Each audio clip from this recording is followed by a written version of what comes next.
poetry. Tell me about how you got into poetry, Rashan. I got into poetry, cliche heartbreak in high school that brought me to the pen, and I had wrote a poem just to express myself. And even more than that, I think during high school it was the poetry for sure. Like that was that initial moment, but it was battle rap, and I watched a Loaded versus Calico video, and that felt like poetic in nature. And I had a ton of friends and we loved it, and we would like recite different lines from the battle. And I was like, oh, like this is cool being able to, it was rapping, but it was different. It was like it was a cappella, right? So it was no beat, and it just felt cool to like freestyle and kind of get the words out. And I would do it like poetically, and it was like almost like a joke. And pushing forward, I actually found a poet, Joshua Bennett, I remember, and he wrote a poem that he performed at the White House when Obama was in office. And it was like a poem dedicated towards his sister. It was about sign language and how he didn't learn it. Like I guess he waited a long time to learn sign language. So it was like his apology, but he was signing in the video. And I was like, oh, this is really cool. And I love sign language. I love like hand signs, and that connects to like my background with like anime. And I was watching Naruto when I was growing up. So it was like weaving signs and hands, right? So it was so these like weird, quirky, similarities that really made me gravitate towards it. And I think this last piece kind of solidified it that poetry would be a part of my life. And I didn't realize it at the time, but my school had like this choir program, and we performed I guess our version of Harlem Hopscotch, um, a Maya Angelou poem. And we performed it in honor or tribute to Maya Angelou and Toni Morrison, at this like it was like Virginia Tech, I think it was. It was like a trip. It was like a school trip, and we performed this poem. And Nikki Giovanni like helped us organize it, and it was like these names right now are like mind blowing. But at the time, I didn't really know what was going on. I was like a senior in high school, and we're just kind of going through the motions. And I'm glad to be out of the Bronx, right? And I remember sitting in that room, and there was a ton of artists. There was poets, there were musicians, and I was like, man, this feels amazing. I was like, I've never experienced anything like this. And my college essay was a poem about that moment. So again, even saying that, I almost forget sometimes, and I still have the essay. It was a poem. It was like a creative. I forgot what my English teacher called it. He helped me like get my thoughts together, and I basically wrote about my emotions, physically, physical, sensory, in that moment. And I want to say like that's what really set the foundation for poetry, even though I didn't really know it, because it took me a while to like actually start performing more, honestly. So yeah, that's like the full like foundational story. That's awesome. I wrote down breadcrumbs, and I'm going to come back to it later Yeah, on. So yeah, I think of breadcrumbs as I look back. It's like, oh, it's obvious I'm where I am today because of all these little signs along the way. yeah. I want to go back in a little bit and see if there were breadcrumbs. But before we go any further, I wanted to just stop off with poetry, because I think poetry. I haven't come up with a title for the podcast yet, but I'm sure poetry is going to be a part of it with Poetry Me Please. Real quick, just like let everybody know who you are. Your own little self introduction, real quick, and then we'll keep the conversation going. Yeah, Rashan Brown, aka Rush the Mic, spoken word poet and founder of Poetry Me Please. Poetry Me Please is a spoken word poetry platform that provides a stage for poets across the world to showcase their talents through creative verbal expression. Not only do we do showcases, but we're also a media and events company building the future stage and future platform for the next generation of poets. Some listeners or viewers may know that I told Rashawn this when we met for the first time, that like I have done what I'm going to call spoken word, but I feel like a fraud saying that, and I was always cautious to like, I called it that, but I felt like a poser. Like that was a big word when I was growing up. Like, oh, you're a poser, because I've never been trained. I don't even really know if it's spoken word. I just structured the writing in a way, and then when I performed it by myself in the studio to a camera. I tried to perform it as what I've seen spoken word to be. But like if I haven't offended any true artists out there because it's not really what it should be, I apologize. That was not my intention. But I love it. Like I'm a big hip hop fan as well. So like I love lyrics. Like I remember back in high school, like I would break open the books if the words were there and read the words, and I always listened to the lyrics. And so when I kind of saw spoken word coming across my like social media feeds, like I've always been drawn into it. And actually I love the way that most poets perform. Like I think that's what makes it really, really cool. So there are videos of me on my YouTube channel Nice. trying to be a spoken word poet, but it's like I cringe when I think about them. But anyways, I wanted to have you on today because one, our mutual friend Samuel Dean had told me about you for a while, and then I saw the CNBC article talking about like doing the work while having a career, which we're going to get into. But when I think about the little bit I know about your story, like you are a great example of what is possible when it comes to living your authentic life. Like so many times when I talk about this and people write about it, like they think, oh, you've got to follow your passions, you've got to quit everything and dive all into it. And maybe not. Everybody's journey is a little bit different. But I think as we get into your story of how you got there and how you've been able to do it, I think it's going to show people, hey, here's how you can take something that you feel called to do and you don't know what it's supposed to look like and just start doing things and see where it takes you. So when I look at your story, man, it's like perfect for this podcast and what I want people to see, because if people can see how other people have done it, like they're not going to do another Poetry Me Please. They're not going to follow Rashan's path, but they're going to see that it's possible. And seeing that it's possible is the first step in believing that it's possible. And if you believe it's possible, then it can be. So with all of that long rambling, let's get back to you and not make this about me. At what point did you know that poetry was going to be something bigger than just something you enjoyed and maybe something you did as a creative outlet, that it was going to be, possibly a business? I have two moments that resonate with what you said.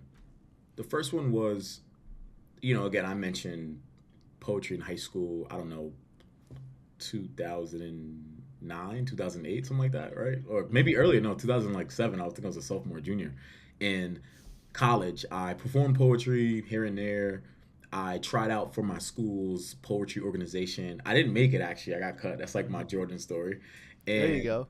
I it was discouraging, and I use that word now because I think I'm more aware of how to describe my emotions. Mm-hmm.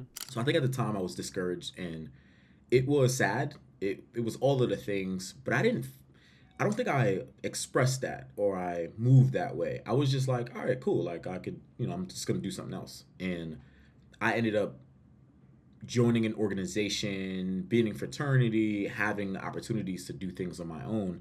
And I said, I'm just gonna perform when I can, and I'll do my own show. Like I'll do my own anything, right? And I was on and off throughout college. I didn't take it seriously, but it wasn't until I want to say maybe 2 years after I graduated, I performed at an open mic in the city. It was my first time like performing outside of like schools or anything like that. And I remember looking in the crowd going, one, this feels great. I'm in front of my friends, I'm in front of strangers, but I have an audience. And I think the audience is what made it feel, it was a real performance. It wasn't only people that I knew, it was like strangers. And they were like, wow, like they were impressed, they were entertained, and that felt good. And it felt good for me. It was like a stress release almost. And I was like, man, it was a heavy poem. And I was like, this feels good. And then the other side of that, I looked around and we spoke a little bit about this, but I paid to perform. My friends paid to watch and to be in the venue. And I just started doing the numbers a little bit. I'm like, okay, some money in here. And okay. And from a business standpoint, I think just naturally, but I didn't look at it as it wasn't a money grab though. It was just like, I just really didn't like that I had to pay. That was the core feeling. It was like, I don't mind not getting footage. I don't mind not getting, videography, whatever it was. I just didn't like that I had to pay. And it was, maybe $20, something like that. But it still was like, I'm performing. And I was like, okay, I want to feel this way again. I want to bring my friends together, but I don't want to pay. And I want to bring other poets in. and I don't want them to pay. And then fast forward June 2021, after postponing due to COVID in March 2020, I did my first showcase, and I remember being on stage, and I'm looking into the crowd. There's no seats. It's just like a ton of friends, people that I've met recently, people that I've known for years, drinks in hand, and I'm talking to the crowd. And I remember going, my name's Rashan Brown. I'm a spoken word poet, and I plan to be doing poetry for a long time. And I said, Poetry Me Please will be, paraphrasing a little bit, but I'm like, Poetry Me Please will be a staple event in New York City. Like, I guarantee it. And that was in 2021. So fast forward 2025, you're like, when did you know? I'm like, clearly it was that day when I was so convicted with what I said. And I look back to that video and I go, man, like I don't know. I know I said it. I can hear myself saying it. I don't know if I really understood what I was putting out into the world. But I'm glad, of course I'm glad that I did. But I think that moment defines it for sure. Hey, you spoke it into existence. Exactly. So I want to stay in that moment. So there's this belief that I have that, like, in order to do something like that, there's a point where you go from like belief that it's possible to belief that like it's already done. Yeah. And I think it's easier to kind of explain that more as kind of how we view ourselves. So I believe I can do this thing. And then at some point there's this shift to like, all right, I am that guy who has done that thing. Even if the world hasn't seen it yet, like you're embodying that future version. Was it like an instantaneous, if you can remember it, was it instantaneous that when you said that, it was in that moment you were already that version of yourself that was doing it? Or was there another moment of like, okay, I said this thing, I believe it, but then later on is when you actually realized that it was going to happen? That's a good question. That's a good question. I almost feel like I was already that person then because I was so convicted. Again, like strong conviction. Like I said, Poetry Me Please will be a staple event in New York City. Like, and I was like, I'm like, for years to come, right? Almost like kind of shrugging it off, like we're gonna be here forever. And but I think about moments that I've had after that show. I think my fifth showcase, and I remember this was like a post on Instagram. It was my fifth showcase. It was we did a showcase and then we had like an after party.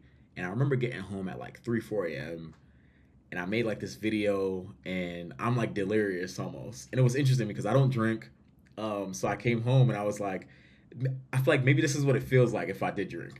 Right? I was like delirious and I was exhausted. And I remember looking up how to book the Apollo Theater.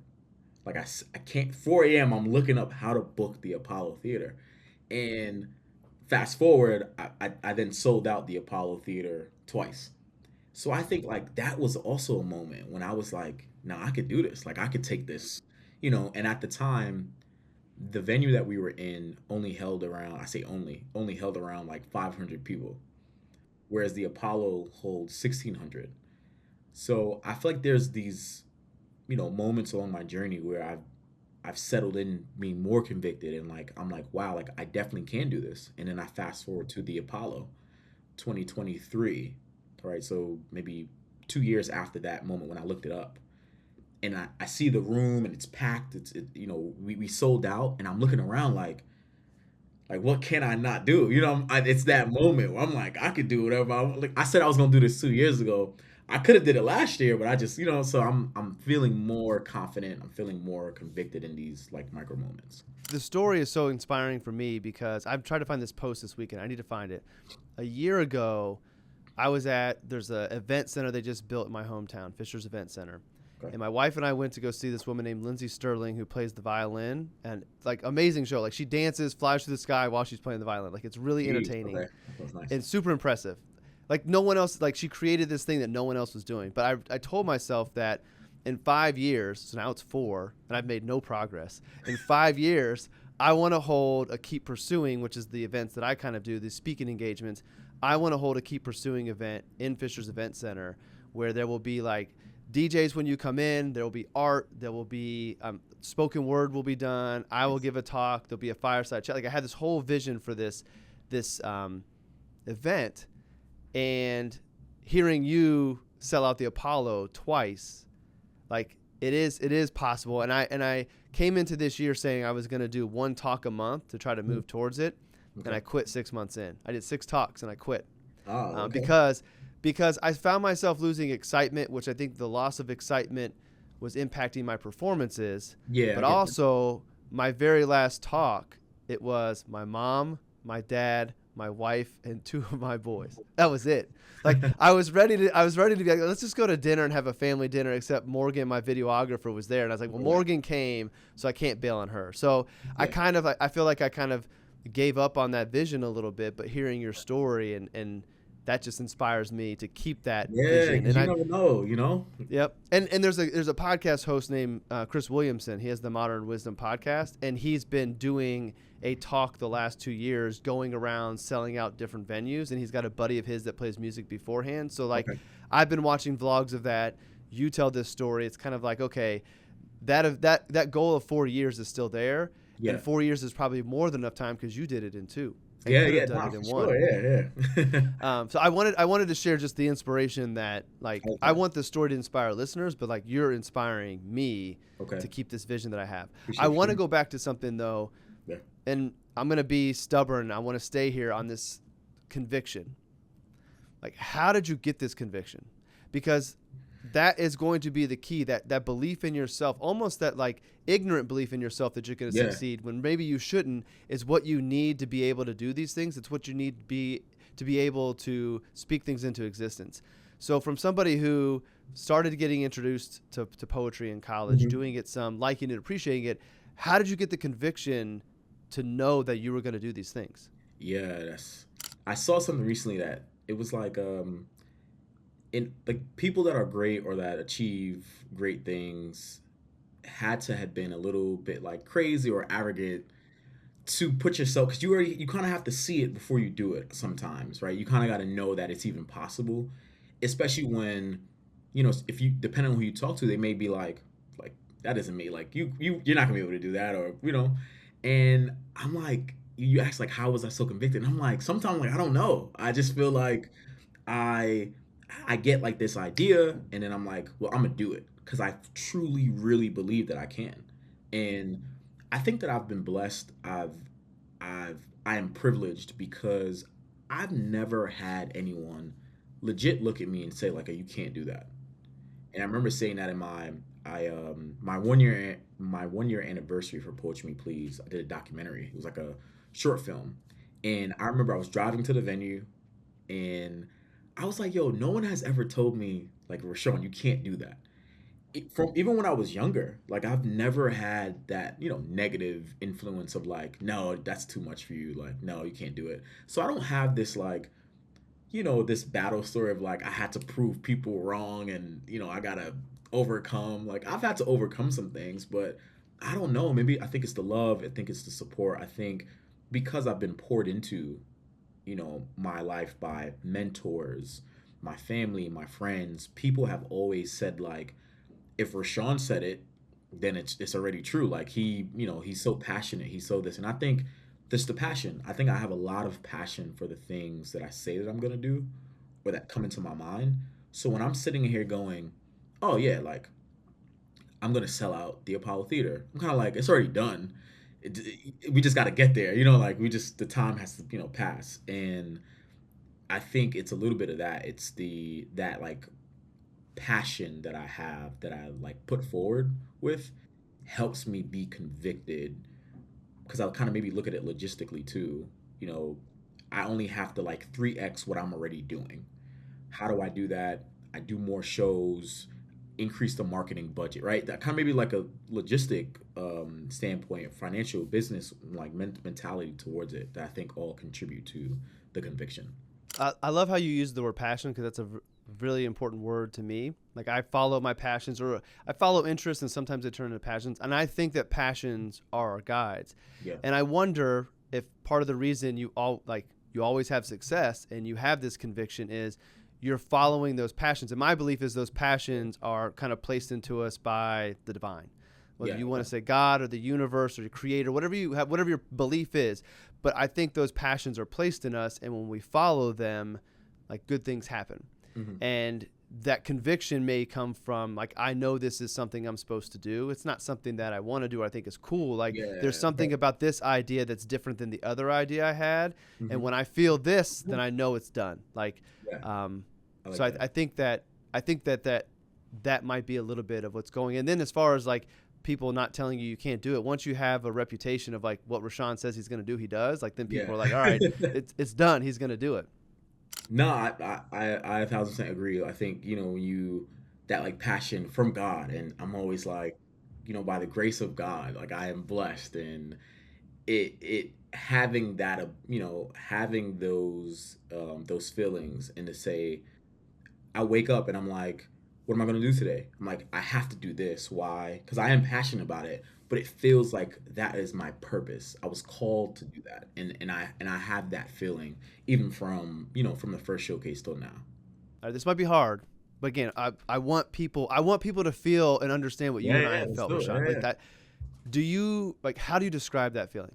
How do you Ooh, break down this is a purpose thing, this is a passion thing, this is from God versus this is something that I think might be cool. Like, yeah. do you feel it somewhere differently? Like, how do you know? I think that I might this part I might not describe too. I'm still learning how to put this into words. Sometimes I use the word apathetic. I don't know if that's the word I want to use here, but just the word closest to my mind right now.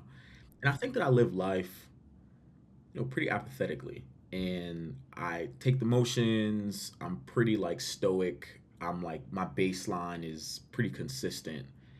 But when I'm doing a show, I get I'm nervous. I'm emotional. I feel like I feel things more deeply leading up to the show. The planning feels good to know that I took an idea and then I executed on it. The feeling of accomplishing something feels really satisfying to me. Knowing that I'm making impact, whether with one person, five people, or 1,600 or a million, the impact feels, it resonates with me. And going back to that nervousness, so I have a poem and I'm like, it just almost reminds me of just like playing basketball. It's kind of like sometimes you gotta feel it. Like you just gotta feel it. Like when you get and you'll understand. It's like you get a shot in the corner, you let it fly, and it's like it felt good. Even if it doesn't go in, it felt good. Like it felt good to me, and that's the feeling that I get when I'm doing a show or if I'm performing. It reminds me that I'm human. I think sometimes, like I said, I'm blessed. I'm privileged. I live in love and I experience that through the people around me. And I take easy layups in life. I take the easy wins. But when I'm on stage, my heart starts beating real fast and I get nervous and I'm cautious and I'm like, I'm human. This is humbling for me. So practicing humility, I look forward to those moments. And you mentioned how does it feel? When I walk out on stage, it gets quiet and everyone is just looking at you and they're waiting for you to say something. And I look into the crowd and I'm like, I always make a little joke. I'm like, man, y'all are so focused on me. And I'm like, I might mess up. I don't know, I might say the wrong thing, but it's like that pressure. And I live for that like thrill. It's almost like a thrill, and it's that. And after I'm finished, when I go through my poem, whether I mess up, whether I execute it flawlessly, it feels like a release. I have released the stress, the pressure, and I'm done. And I get to walk off through the applause and at the end of the night, I can sleep and say, I successfully executed an idea that I had in my head. I don't think there's any greater feeling than that. And it's like a repeat cycle for me. What does it feel like to be on? This is a personal question. Yeah. I want to know this. What does it feel like to be on stage and look out at a venue sold out? Like I sit and watch people at concerts. Like there's an image that I've used before in talks that's in Yeah. burned. It's burned in my brain. It's J. Cole at Rolling Loud. I Mm. don't know what year it was. It's raining. He's on stage, and you see the picture from behind him, looking out at the crowd, and it's nothing but people with their phones, like sold Yeah, out. So yeah, like yeah. when I go to a concert, like I'm getting goosebumps now. Goosebumps. thinking about being on stage and looking out at a venue, I don't care how big it is, of people that sold out that came to hear you. Like I've spoken on stage at conference in front of a couple hundred people, but like they're at the conference. The most I've ever been in front of that were there because of me was like 25 the first year I did my talks in a coffee shop, which was like, and I told them, I said, you all are giving me my J. Cole moment. Yeah, like, I appreciated the moment. Yeah, that's so huge, man. Like That's huge. it didn't, like the number didn't matter, but I've got to imagine being on stage and having thousands of people there to see you because what it is you do brings them like happiness. Yeah. What does that feel like? I mean, it's almost it's twofold, or maybe it's trifold. It's a few different feelings. They're there for me, but they're also there for Poetry Me Please. They're there for the production, right? And I always remember this. And they're there for the poets. They're there for the brand. They're there for the moment, that like history making moment. And I just get to be a part of it. So I look at it like that. Like, of course I want to do my solo show, and I have performances that I know people are showing up for me. I can look in the crowd and go, we talked about it last week and you said you were coming for me and I appreciate you. But it's like I have created this thing and I just get to be a part of it, and I'm humbled to be in that space. And I would make a joke the first time at the Apollo, and this is when I really felt this. My host, shout out to YP and the comedian, and YP is like, my brother is in the building, he is here, give a huge round of applause or rush the mic. And I walk outside and everybody has their flashlights, and I was like, oh, like I'm a rapper. I was like, yo, I'm a rapper. I walked outside and I was like, yo, this is a concert. It went from a poetry show to a concert. Everybody has their flashlights out and I'm waving in the crowd and I'm hyped, they're hyped.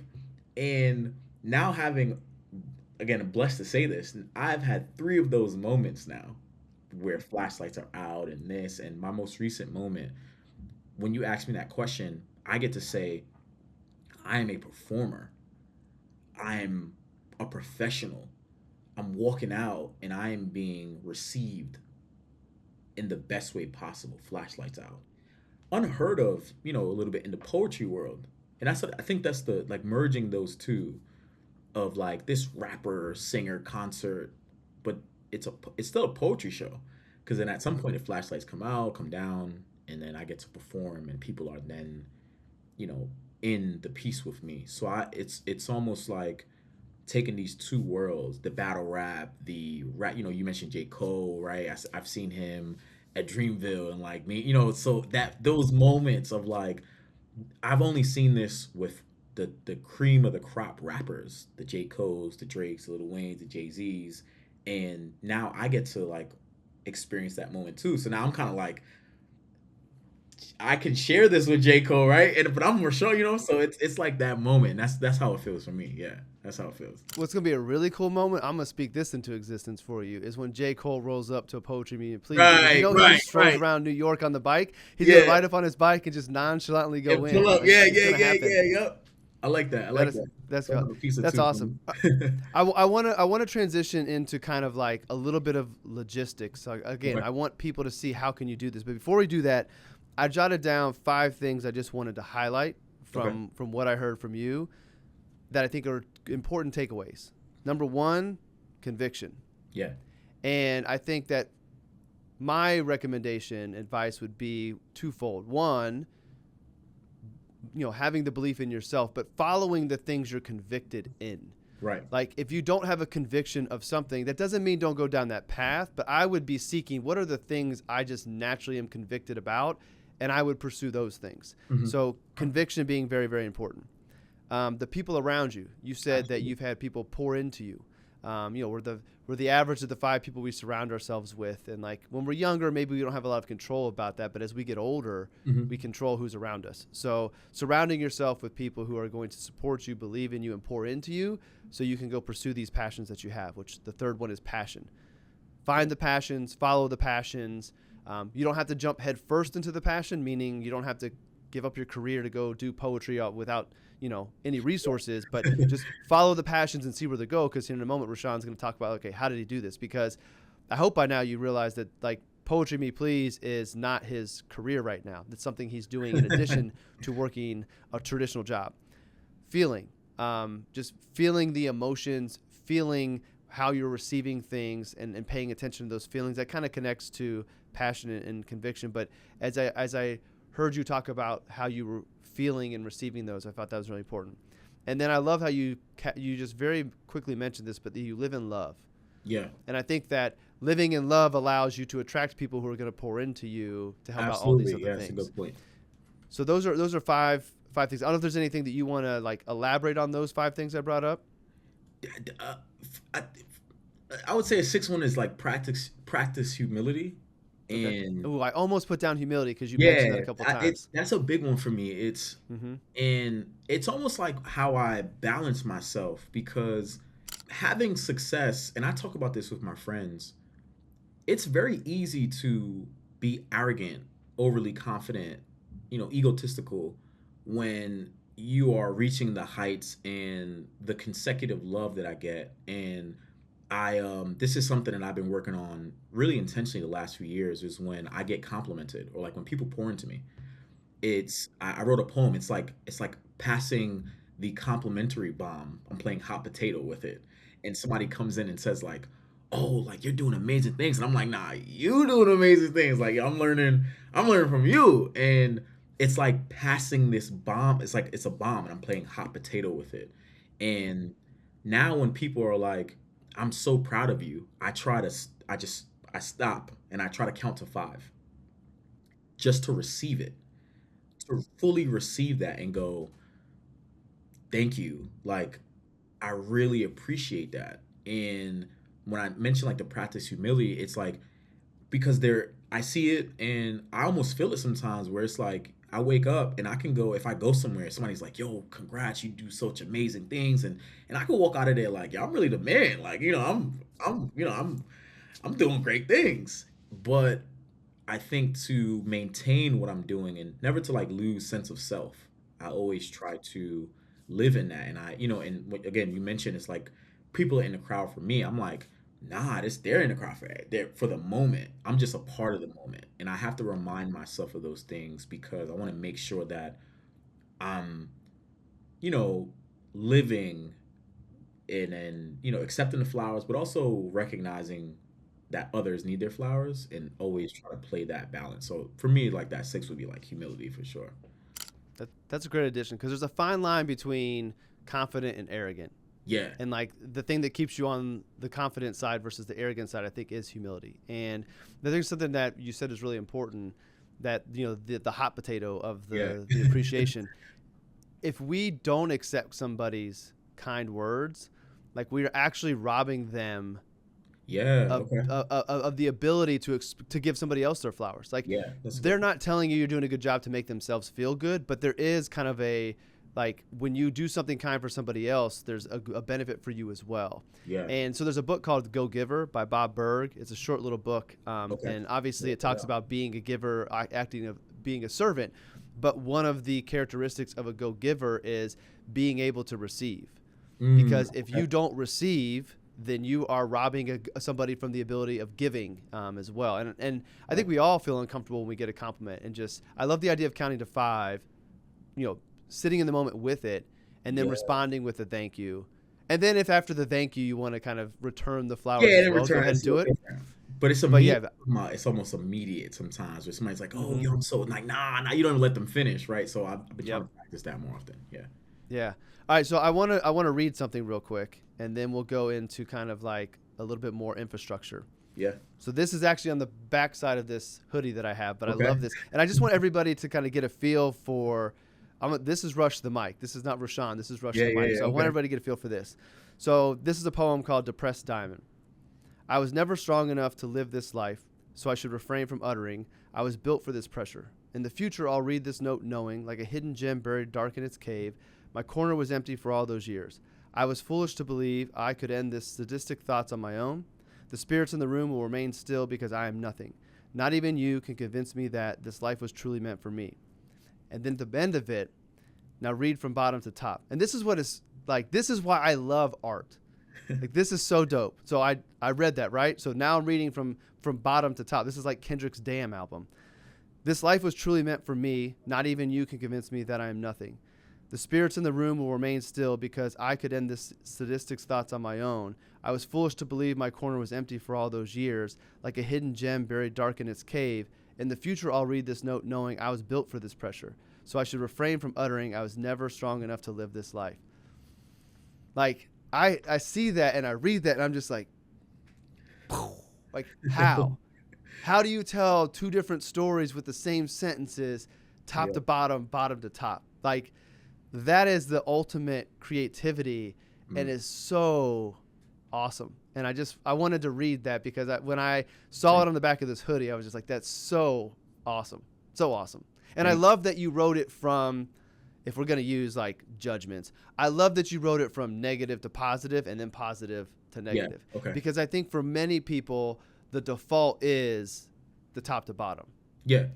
And in order to do what it is that you're doing, it needs to be flipped and it needs to be bottom to top. Hmm. Yeah. Take time with it. The story behind that is a friend saw a reverse poem. So it's called a reverse poem on Twitter, now X, and they tagged me and was like, "You got 24 hours." It's like the Twitter game, the joke, like 24 hours or 24 hours to respond. And I thought I saw it as a challenge, and I was like, "All right, bet." Let me like, okay, I've never done this before. I was like, all right, let me do it. And this was early in my career of poetry. Like this is before I really started doing poetry, and I it was a innate feeling. What you said is right. Living in negative thoughts, having to like pull yourself out of it, that like being in both worlds. And that first part is like I was never strong enough to live this life, being in like a very down depressed state, and thinking about why I started writing poetry off of due to heartbreak. And I always make the joke that I don't like writing positive poetry. I say positive. I like writing about the struggle, the lack of me overcoming, because it's my way. Bless you. It's my way of de-stressing. And when I wrote that poem, that first part was natural, and it was like it was almost too natural. It was like, damn, like I'm in this deep down place, and then it was like, but when you stop and you think about the blessings, you think about what God has given you, you think about the opportunity to succeed in life that you have, and that flip, it's that feeling and being able to wear it. Some days you feel top down, other days you feel, bottom top.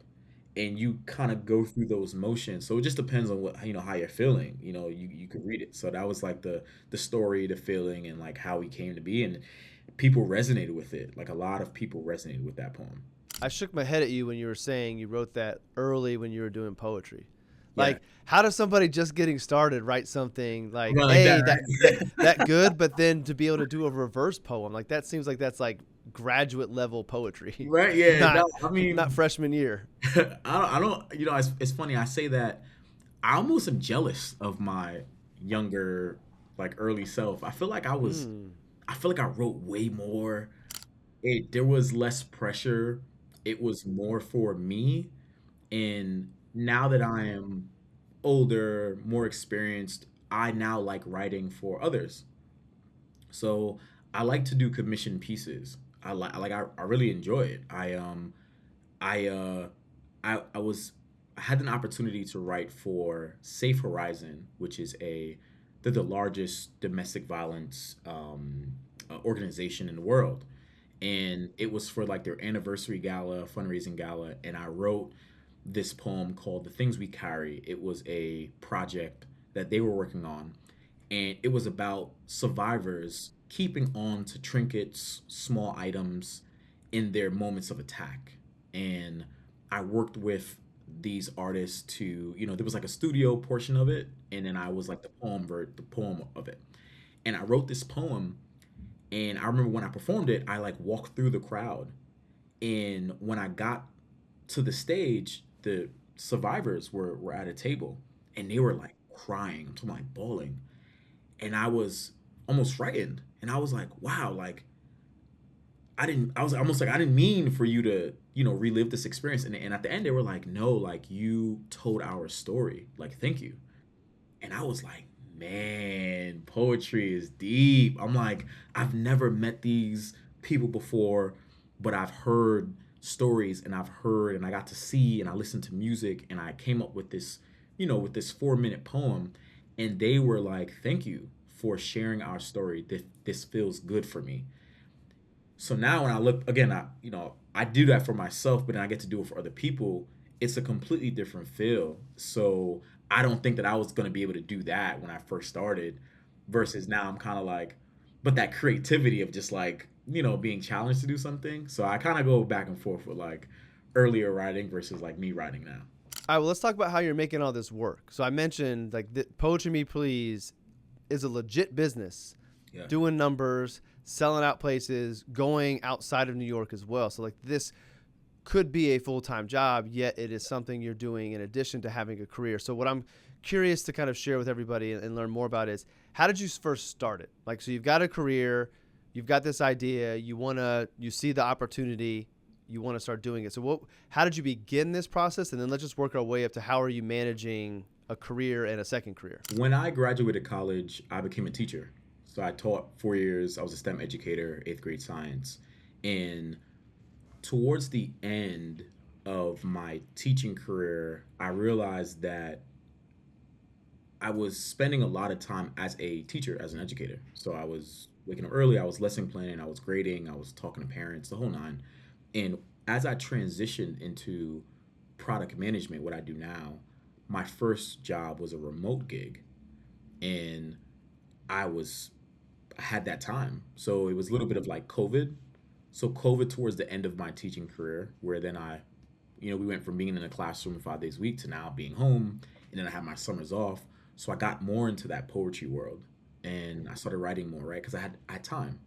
Then I transitioned into a remote gig, and again, here goes that time. I'm not waking up at 5 a.m. anymore. I'm waking up at, I don't know, 9, right? 10 o'clock if I didn't have a meeting. I'm getting out of work at 5, but I'm like home. So again, more time management. And then in my role now, hybrid, right? But still having that flexibility. So I think the biggest piece is that I've had more time, more idle time is a big part of it. Idle time to be creative, to be inspired to write, and then also mixing in time management, saying I'm gonna go to work, but I know that I'm gonna still have enough energy to pour into Poetry Me Please. So that was like the foundation part of, how am I able to do the things, is because having more time, but also learning how to manage the time that I have now. So those are the two big parts. And how did you know it was time to kind of like get bigger? So smaller venue, then you come home. All right, how do I book Apollo? Like, Yeah. how did you know how to keep the business growing versus saying, "Hey, this is getting too big"? Like, Yeah, how'd you get to that? impact is always at the top. So my first showcase had 80 people, and I remember when I came up to like 80, we sold 80 tickets, but I had more people asking me like, "Hey, I want to come." And I remember writing the venue owner at the time, and I was like, "Anyway, we can like increase capacity." And he was like, "No, like it's gonna be packed, and we don't have enough staff." I still think it let maybe like 20 more people in, kind of like under the radar, and more people still wanted to come. So I said, "Okay, my next event, I need to have double that, if not more." And I think I tried to go to like five. I was at a theater and I did like 500, and I realized that I wasn't there yet. So my first show held 80. I had 100 people in there. My next showcase, the capacity was like 500. It was a theater, and we only sold about like 120 or something like that. So that was my recognition of too big too soon. Let me scale it down. I had a venue that held 500, but if you fit like 150 in there, it looked really nice, right? And it was a two-floor space, whatever. And I did that, and I did that, and I think my fifth show was when I had like 400 people in there. So as I'm doing these shows, I'm realizing that I can get larger. And one of the things that I always wanted to do is I didn't want to just do a poetry show. I didn't want to just have content, provide content for poets. I wanted to put poetry on the main stage. And main stage obviously is, what you consider it to be, but people sell out the Apollo, people sell out King's Theater, people sell out Yankee Stadium, right? People sell out major venues. Why not poetry? That was always the thought. Like, why not poetry? And I'm already doing it, so like I know it's just a matter of time. So that was my big moment of like, it can be bigger. I just need to find the right people to support into me, into the brand, of course. So then what's the vision? Like how big do you want to take Poetry Me Please? Does it ever become the job for you, or does it always become something that complements the professional work? Good question. I'm in the stages of figuring that out right now. Mm-hmm. Both. Where does Poetry Me Please go? I have ideas, and I know that I want to continue doing Poetry Me Please. Poetry Me Please will live as a tour. It'll live as a podcast, as a, a series on a streaming platform, right? So Poetry Me Please can live. It'll be a publishing company. It can live in many different facets. And then when I ask myself, is that the long term for me? It could be. And I say it could be because I have been blessed again, and I still have the time to manage both worlds, my 9 to 5, while also still doing poetry. And I was talking to one of my mentors, Aaron Samuels, and he was a poet. He worked to start Blavity, and then they created Afrotech. Is how I got my second job. Actually, how I transitioned. And I spoke to him, and I was like, I think I'm feeling to like quit my job. This was like 3 years ago, and he was like, why? And I was like, I don't know. I feel like I could just, he was like, you're doing both. He was like, people like us, it's not a matter of can we do it. We just do it. That's just what we do. He was like, you can do both. Just keep doing it. And he was like, there are people that cannot do what you do. And he goes like, you can still do both. And he was like, okay, if you get to a point where you're making enough and it's, more than what you ever thought it would be, and you're in a comfortable place, like 100% do it. But he was like, right now, like you're perfectly fine, like there's nothing wrong with you. And I was like, you're right. And I internalized that, and I was like, you're right. Like I'm just, I probably have more time for myself, of course. But he was like, if you're, you're healthy, you're still living, you're not like practicing unhealthy, not sleeping and whatever, then yeah, sure. But like, you're gonna be grinding. But if you're able to do it, like just do it. And I think about what is it gonna take for me to fully transition. And I think it will be an end goal for me for sure. But I almost feel like there's other ideas that I'd want to execute on. While Poetry Me Please will always be my baby, my first business, my first venture, I think about other ventures that will really kind of pull me towards that entrepreneurship. So I'm kind of, I'm juggling the idea of it right now, honestly. Well, I think it's what's great about that is, again, going back to something I mentioned earlier. My fear is, as I talk about passions and like living your authentic life, doing what you're created to do, that the message gets mistaken to be go all in on that thing right Mm, away. And what I think is important is that you have passion in your life. How big it becomes, what it becomes is yeah. going to be different for everybody. Because there's some people that they would never want poetry to become anything more than just a creative expression for themselves. As Yeah. soon as it becomes a business, now it loses its magic for them. Right. Thankfully for you, that's not the case. But I think what you're illustrating is, and I don't know if you've made this connection, but the 9 to 5 that you don't hate, that you're good at, that provides for you, I think, and this is my projection, but I think allows you to go after Poetry Me Please in a Sure. different way than if you needed Poetry Me Please to provide for you.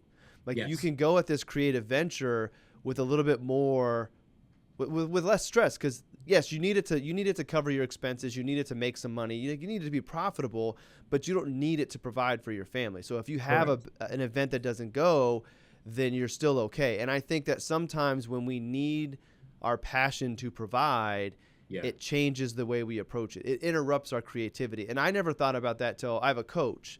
And I was exploring, I have this great business that I built with people that I love. I love doing the work, but there's this new way I want to show up and help people. Okay. So exploring all of my options.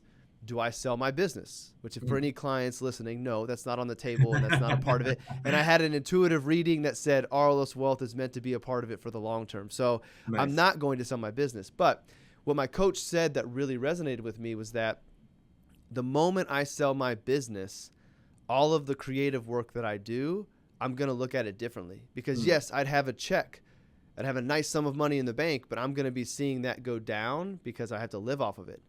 And Mm. now I need to have my creativity Right. generate income. Where today I have no sponsors for this podcast other than my own other businesses. So I'm not Right. getting paid for my podcast. I'm not getting paid for I just get to create from a space of love that I do believe in the long run will help me grow into the things I want to, but I can play the long game, Okay. and you can play the long game on Poetry Me Please as long as you have that income taking care of it, which gives you the freedom to say, okay, now is the time to flip it. I've built Poetry Me Please Yeah. to provide for me. It's at that level, and I know this is the thing I want to go do. It gives you. So the point of that ramble being, it's perfectly okay to do something that you enjoy, that you're good at, or maybe you don't even love it, but it's something you can do that gives you the resources to do the passion thing on the side without any pressure.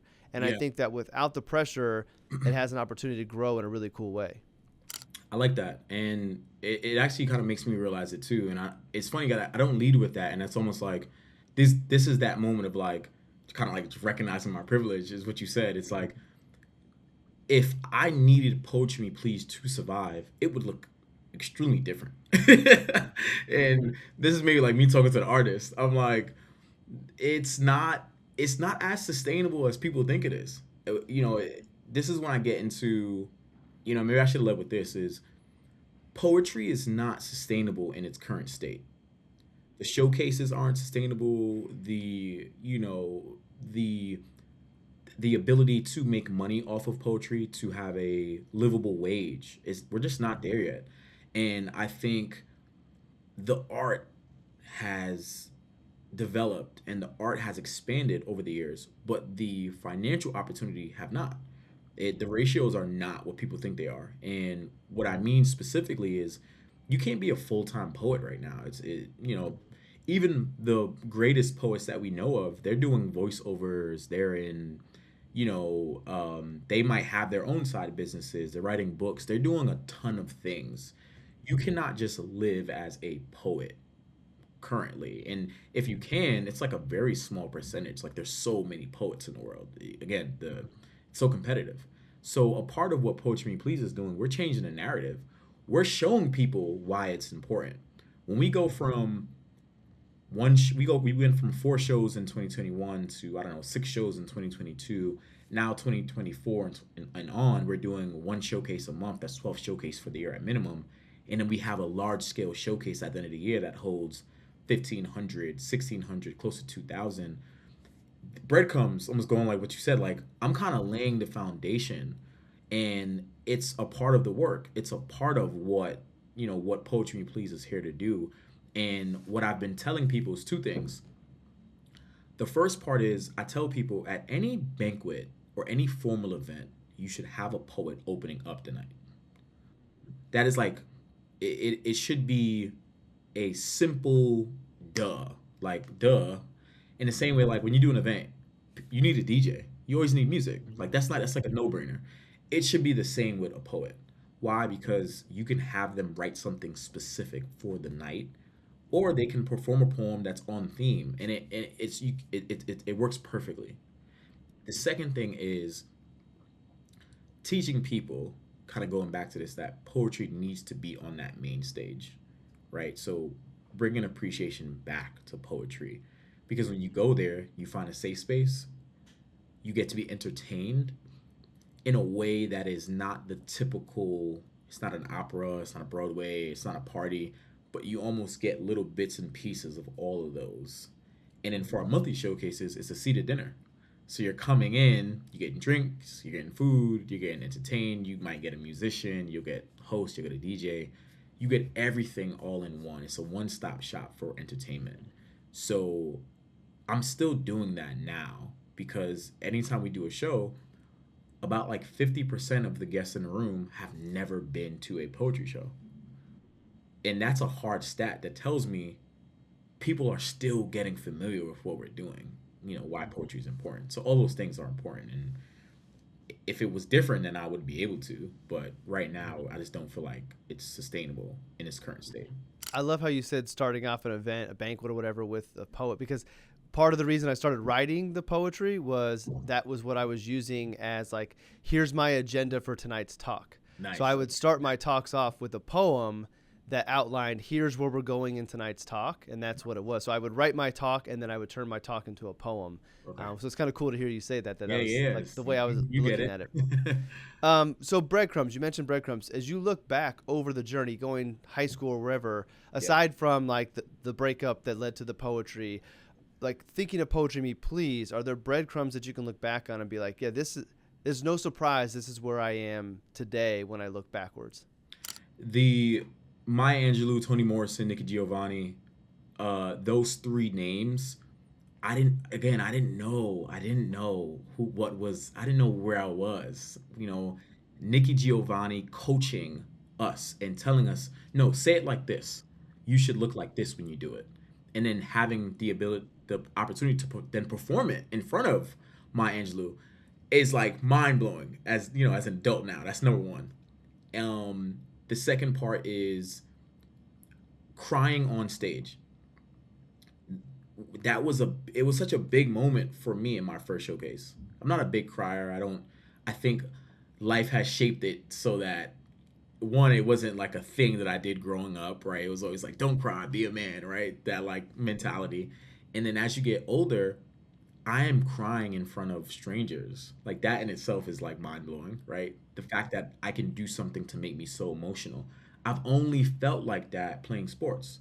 You lose a game, you try it, you're exhausted and you give it your all and you get pushed to your limit. So, you get really emotional. And then doing it at a poetry show, it's like, this is weird. Like I didn't expect that to happen. Okay, I'm comparing poetry to football. All right, that's interesting. That's another one. And then you have the shows and people are coming and saying, I'm only here for you, right? So people that you would never find them in a poetry show. Like you wouldn't find them outside. And they're like, I came, I left my house, I want to see you perform, I'm here for you. Hearing that a lot and then going, oh, like people actually support me. That's interesting. All right, that's cool.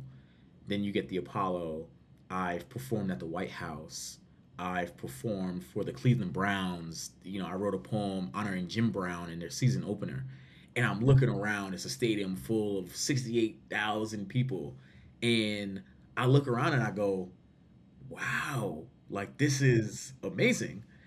And carrying that energy and going, well, what's next? Oh, well, I'm gonna just, I'm gonna keep doing shows because, I can do it. I know what it looks like to perform at a show with now more than 60,000 people, right? So my 1,500 is nothing, right? It's nothing now. So I think those are moments that I've encountered, that I've experienced, that have set me up for the success.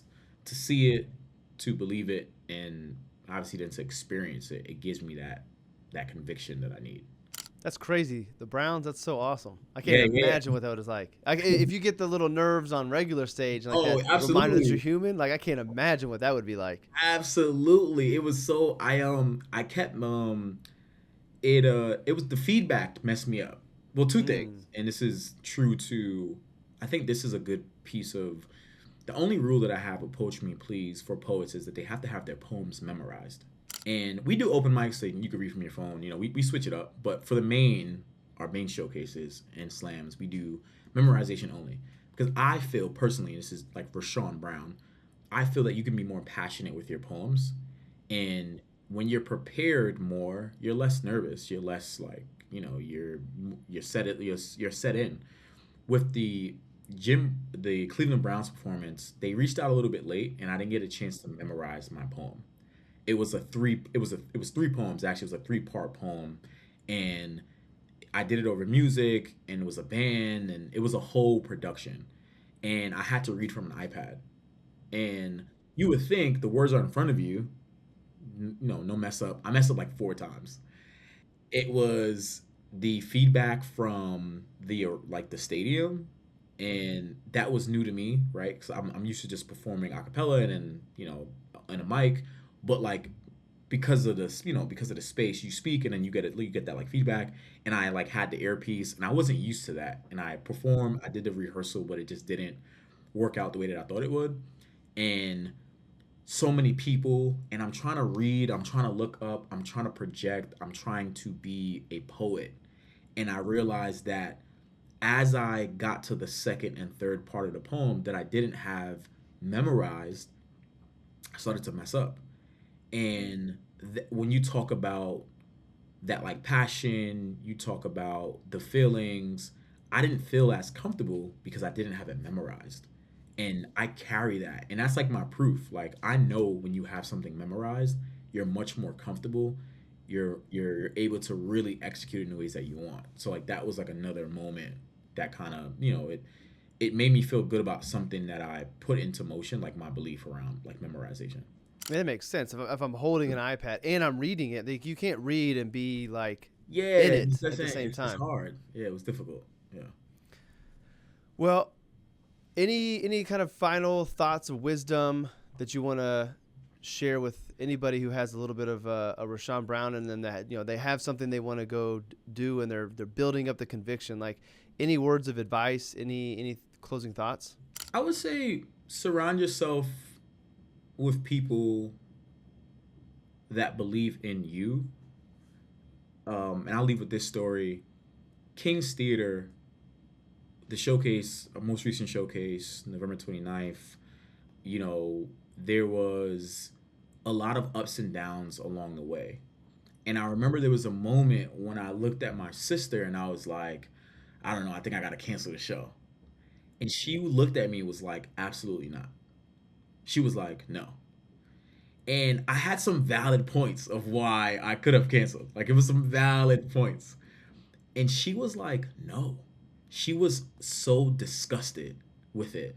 She didn't even like process it in her head. She was like, you can't. She's like, no, just like, no, like you can do it. You'll be fine. Just whatever you usually do, just do that. And I remember talking to other people, and they were like, okay, well, what are the pros, what are the cons? Okay, that makes sense. This makes sense here, how you look at it. And we had a much more intuitive conversation around whether or not I should have it. But with her, she was like, no. And I think about that. I think about having the people that can walk me through financially and say, well, does it make sense? Or like, what's going to be the loss? Or what, where do you end off? And then you have people around you that go, I believe in you so much that you said you were going to do it. You can do it and figure it out. That to me is probably the most important thing about running a business, doing a venture, having a passion, is having the right people around you to challenge you and then to pour into you. You got to have that balance. And that I think is like the true differentiator between being able to do something successfully and then just being able to do something is when you have the right people around you. So like that's like my takeaway for like entrepreneurs, business people, passion projects and things of the sort. You brought up something, and I want to dive into one more thing now that Yeah, because you yeah. said it, and I mean, so the finance aspect of things, like we didn't get into like Yeah, yeah. running a business and the finance of it, but like I have a belief that when you are operating in alignment, spirit, mind, body, money falls into alignment with it. And not that money isn't important, not that being responsible is important, but that money will tend to kind of take care of itself. Yeah. So I'm curious what your experience has been as far as, okay, yes, have sound financial foundation for Poetry Me Please, have realistic projections, don't do something that looks really, really stupid on paper for numbers and just trust that it's going to work out. Yeah. But balancing that with, okay, the numbers don't all have to be perfect.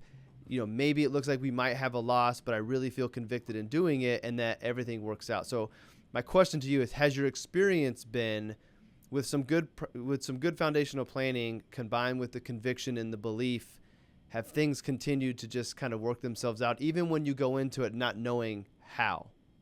Yes and no. It's been ups and Okay. downs. It's been Mm-hmm. ups and downs. And this is the part where I'm like, having a 9 to 5, having a career that I can lean into. Like, I mean, we just said it. Poetry Me Please would look very different if I needed it to be a revenue generating event, every event, things would just look differently. The progress, the selection, like everything would look different. And for me, it's investments. Like I've been consistently investing into Poetry Me Please.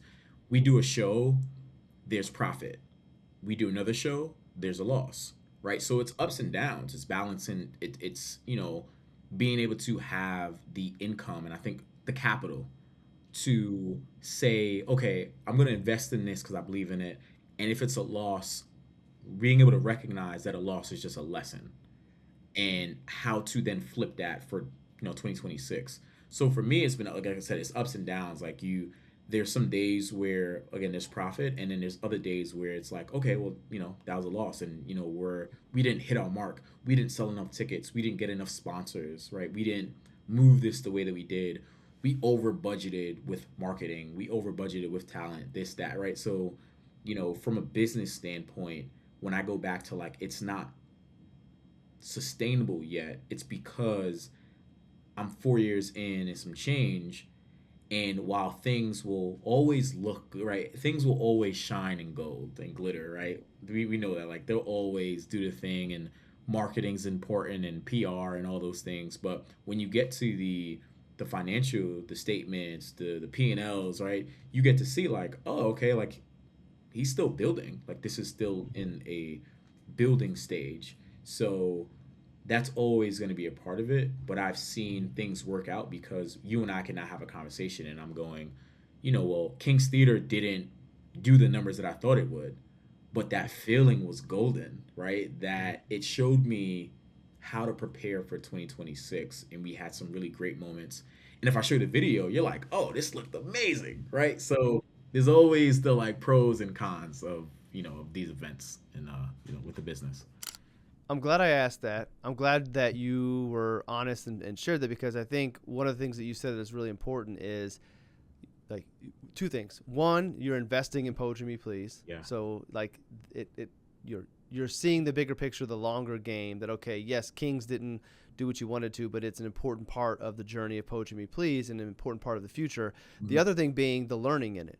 Okay, we didn't. This is teaching me a lesson. Like I don't believe in failure. Like the only real failure I can think of is if you don't achieve your goal and you don't learn something from it, then I think that's failure. Yeah. Like that's my definition of failure. Otherwise, there's a lesson to be learned to help you. And sometimes we have to come up short to learn that lesson. And then, as you said, flip it. Okay, here's what we're going to do in 26, so we don't recreate what happened at Kings this last time. So I appreciate you sharing that, because I think that's an important thing for entrepreneurs, but everybody to kind of understand as well. Yeah. All right, man. Well, I appreciate you coming on and sharing the story. Yeah. Like I said, like what you're doing inspires me. I also find a lot of confidence in the way you view things. Like I'm going to do it. I have the conviction is very similar to like my DNA. So Nice. like it just it allows me to keep on being me and keep on doing those things. Yeah. Where can everybody follow Rashan? Where can everybody follow Poetry Me Please? And my goal is I would love to make it out to New York to catch one of the shows, Man, would love to have you out. We're setting up our yearly calendar. Our next event will be January 16th, MLK weekend at SOBs. But people can follow us at Poetry Me Please on all sites: Instagram, Twitter, YouTube, the whole nine. My Instagram _Russian, our website Poetry Me Please, LinkedIn the same. So as long as you have Poetry Me Please, you'll be able to find me. But yeah. All right. Well, I'll link to all those in the show notes as we always do in the podcast. But I just want to thank you one more time for taking the time out. I know it's holiday week, so I'm sure there's plenty of things to do. But I appreciate you coming on to share your story. And I know that this conversation is going to inspire and give people ideas of how they can do their own version of what Poetry Me Please is for them. So I want to thank you for inspiring more people to go live their authentic life and chase their dreams. Thank you. It's a pleasure. All right, man. Well, show. I will see you sometime in 26 at a show. I promise that. Okay, smooth.